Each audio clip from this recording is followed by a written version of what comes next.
Hello दोस्तों, स्वागत है आपका हमारे YouTube चैनल पर। आज हम लेकर आए हैं जहां हम आपको दैनिक महत्वपूर्ण खबरों के बारे में जानकारी देंगे। तो चलिए शुरू करते हैं। Daily current affairs one liner the 28th of July 2023 Hindi और English. Recently the country, Namibia, has won the title of ICC Development Initiative of the Year. हाल ही में नामीबिया देश ने ICC development initiative of the year का खिताब जीता है। Recently, Kargil विजय दिवस has been celebrated on the 26th of July. हाल ही में 26 जुलाई को कारगिल विजय दिवस मनाया गया है। Recently, BRICS Urbanization Forum will be organized in South Africa. हाल ही में ब्रिक्स शहरीकरण फोरम का आयोजन दक्षिण अफ्रीका में किया जाएगा। Recently, the central government has started the मेरी माटी मेरा देश कैंपेन। हाल ही में केंद्र सरकार ने मेरी माटी मेरा देश अभियान शुरू किया है।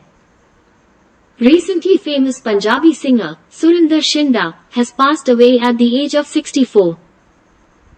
हाल ही में मशहूर पंजाबी गायक सुरिंदर शिंदा का 64 वर्ष की आयु में निधन हो गया है। Recently, Dr. Tani Al-Ziyudi has been elected as the president of the 13th Ministerial Conference of WTO. हाल ही में डॉक्टर थानी अल-जायूदी को WTO के 13वें मंत्रिस्तरीय सम्मेलन के अध्यक्ष के रूप में चुना गया है। Recently, Phagnoen Konyak is the first woman member from Nagaland to preside in the Rajya Sabha. हाल ही में फाग्नोन कोन्याक राज्यसभा में अध्यक्षता करने वाली नागालैंड की पहली महिला सदस्य है। Recently, Prime Minister Narendra Modi will inaugurate the first greenfield airport at हिरासर in Gujarat. हाल ही में प्रधानमंत्री नरेंद्र मोदी गुजरात के हिरासर में पहले ग्रीनफील्ड एयरपोर्ट का उद्घाटन करेंगे। Recently, Bihar state government has appointed Ashwamedh Devi as the chairperson of the State Women's Commission. हाल ही में बिहार राज्य सरकार ने अश्वमेध देवी को राज्य महिला आयोग का अध्यक्ष नियुक्त किया है। Recently, the first women's police station has been opened in Kargil area of Ladakh. हाल ही में लद्दाख के कारगिल क्षेत्र में पहला महिला पुलिस स्टेशन खोला गया है। Some more current affairs with brief. 1. UNESCO का एशिया प्रशांत सांस्कृतिक विरासत पुरस्कार भायखला रेलवे स्टेशन को प्रदान किया गया। 24 जुलाई को हेरिटेज भायखला रेलवे स्टेशन को उसका मूल गौरव पुनः प्राप्त करने के लिए यूनेस्को पुरस्कार दिया गया। भाजपा नेता शाइना एनसी ने विरासत संरक्षण वास्तुकार आभा लांबा और बजाज ट्रस्ट के मीनल बजाज की मदद से स्टेशन का जीर्णोद्धार कार्य शुरू किया।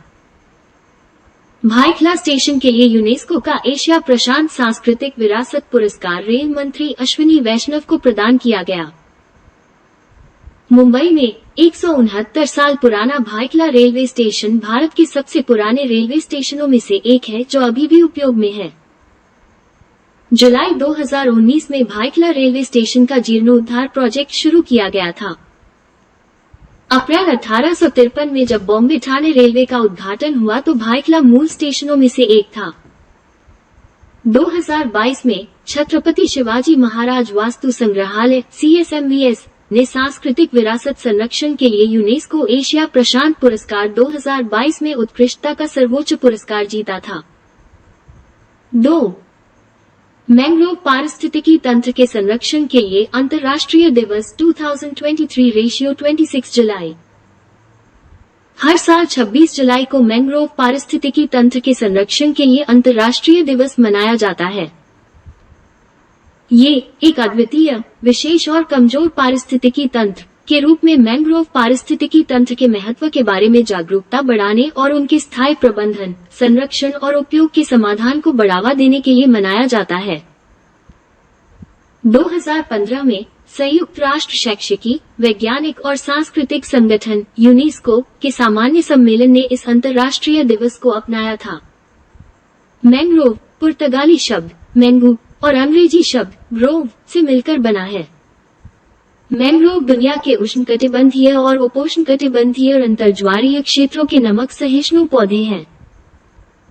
1980 के बाद से मैंग्रोव वनों का आधा हिस्सा गायब हो गया है। कुछ देशों ने अपनी 80% से अधिक मैंग्रोव आबादी खो दी है।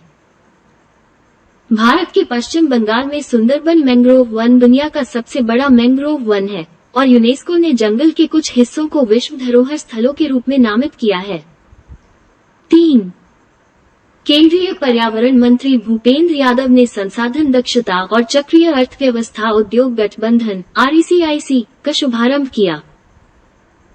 चौथे पर्यावरण और जलवायु स्थिरता कार्य समूह और पर्यावरण और जलवायु मंत्रियों की बैठक के दौरान चेन्नई में संसाधन दक्षता और चक्रीय अर्थव्यवस्था उद्योग गठबंधन RECIC लॉन्च किया गया।